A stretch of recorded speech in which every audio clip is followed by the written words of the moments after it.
just walk in here and burn it all down. I built this, everything. You think you can take it just like that? Clara, listen to me. There's another way. I'll fix it. I'll make it right. I swear to God, just give me a chance. You already had every chance.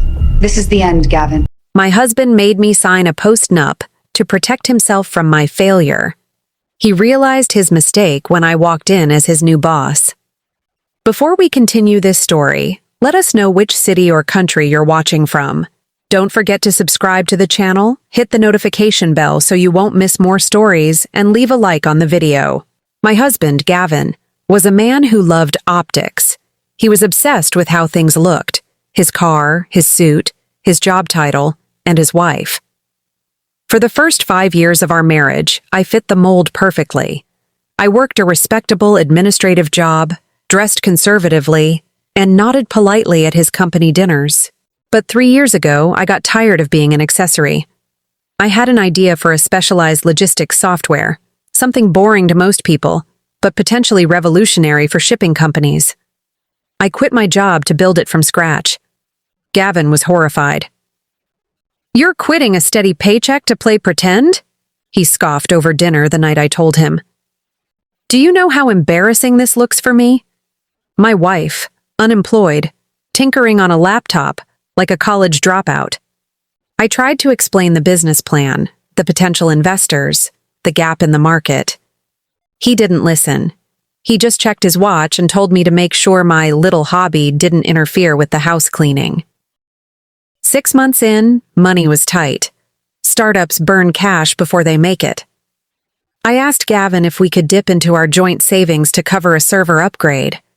It was $2,000. We had over $80,000 in that account. He looked at me like I had asked him to burn the money in the fireplace. "Absolutely not," he said, his voice cold. "I work hard for my money. I'm not letting you flush it down the toilet on this pipe dream. In fact, we need to talk." The talk happened the next day at a lawyer's office. Gavin had drawn up a post-nuptial agreement. It was brutal. It stated that any debt I incurred from my business was mine alone. It also stated that our finances would be completely separated from this point forward. He would pay the mortgage and bills, but I was on my own for personal expenses, insurance, and my business. But here was the kicker. The agreement also stated that because he was bearing the burden of the household expenses while I was unemployed, any future profits from my business would remain my sole property, provided I made no claim to his retirement or savings in the event of a divorce. He thought he was protecting himself from my failure. "I'm doing this for us," he said. "I can't let your bad decisions drag me down. Sign it, or we're done." I picked up the pen. "Okay," I said. "But if I sign this, I want one thing. You don't get to ask about the business. You don't get to critique it. It doesn't exist to you." "Deal," he laughed. I signed. For the next 2 years, we lived like roommates who barely liked each other. Gavin continued his climb up the corporate ladder. He bought new suits, leased a luxury car, and went on golf trips. He never asked me how I paid for my groceries or my gas. He didn't know I was working 18-hour days. He didn't know I had secured a venture capital angel investor who put in $500,000. He assumed I was struggling, drowning in debt, too ashamed to ask for help. Sometimes he would bring it up just to be cruel. "Still playing CEO?" he'd ask with a smirk. "Make a profit yet? Or should I expect the foreclosure notice on your office space soon?" "I'm handling it," I'd say. The turning point came last November. Gavin came home looking pale. "The company is in trouble," he muttered. "We lost the Amazon contract. There are rumors of a buyout. If we get acquired, they'll gut middle management. I could lose everything." He looked at me expecting sympathy. "I'm sure you'll be fine," I said, flipping a page of my magazine. "You're very good at optics," he exploded. "Is that all you have to say? If I lose this job, who pays the mortgage? You? With your imaginary money?" I didn't say a word. I just smiled. 2 weeks later, the announcement was made. Gavin's company, Redline Logistics, was being acquired by a tech disruptor called Apex Systems. Gavin spent the weekend pacing the living room. Apex systems, he ranted. Nobody knows where they came from.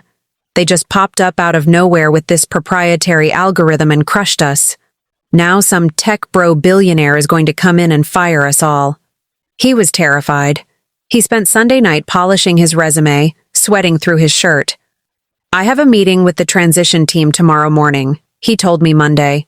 They're evaluating the senior directors. I need this to go perfectly. Do I look okay?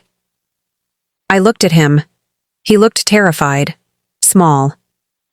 You look like you always do, I said. Good luck. I waited until he left. Then I went upstairs, put on my favorite white power suit, and called my driver.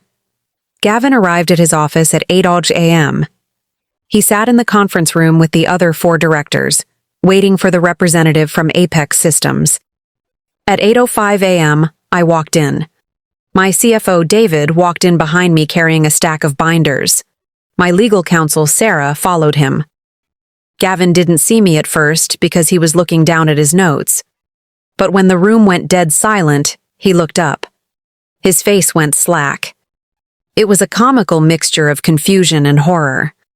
He blinked, rubbing his eyes like he was seeing a hallucination. Clara, he whispered. Good morning, gentlemen, I said, ignoring him and taking the seat at the head of the table. I'm Clara Vance, CEO and founder of Apex Systems. Thank you for meeting with us. The other directors looked confused. Wait, Gavin's boss, Mr. Henderson, said. Gavin, isn't this your wife? Gavin couldn't speak. He was opening and closing his mouth like a fish out of water. His face was turning a deep, alarming shade of red. Yes, I am, I said pleasantly, but strictly on a personal level. Professionally, Gavin and I have legally separated finances and business interests. Isn't that right, Gavin? Gavin made a strangling noise. We're here to discuss the restructuring of Redline, I continued. Apex acquired your company because you have the infrastructure we need, but your management strategies are outdated. We're going to be making significant changes. The meeting lasted 2 hours. It was the longest 2 hours of Gavin's life. He had to sit there and listen as I dismantled his department's efficiency rating. He had to watch as I projected charts showing how Apex, the imaginary company he had mocked, had outperformed his entire division with a team of 12 people. I didn't fire him in the meeting. That would have been unprofessional. I waited until he came home. He walked through the door at 6 p.m. He looked like he had been run over by a truck. I was sitting on the couch, drinking a glass of very expensive wine. You, he rasped. You own Apex? You're the buyer? I am, I said. You're rich, he whispered, the realization finally hitting him. The valuation? I saw the memo. Apex is valued at $40 million. 42, I corrected. His shock instantly morphed into something else. Greed. I saw it switch on behind his eyes like a light bulb. He straightened up. He loosened his tie. He tried to put on his husband face. Babe, he said, a fake smile plastered on his face. Why didn't you tell me? This is incredible. We're rich. We did it. He took a step toward me. I knew you had it in you. I pushed you hard because I knew you needed that motivation. We're going to be such a power couple. I reached into my purse and pulled out a document. It was the post-nuptial agreement, the one he had forced me to sign 3 years ago. Stop, I said, holding it up. He froze. Do you remember this, Gavin? You made me sign this to protect your 401k from my bad decisions. Clause 4, Section B. Any future profits from the wife's business ventures remain her sole property. His face went pale again. Clara, that was just paperwork. That was just to protect the house. We're married. What's mine is yours, what's yours is mine. Actually, I said, standing up. According to this, what's yours is yours. And what's mine is mine. You were very clear about that. You didn't want my debt? You don't get my dividends. He tried to argue. He tried to yell. He tried to cry. He told me I was being vindictive. He told me I had tricked him. I didn't trick you, I said calmly. I complied. You told me my business was embarrassing.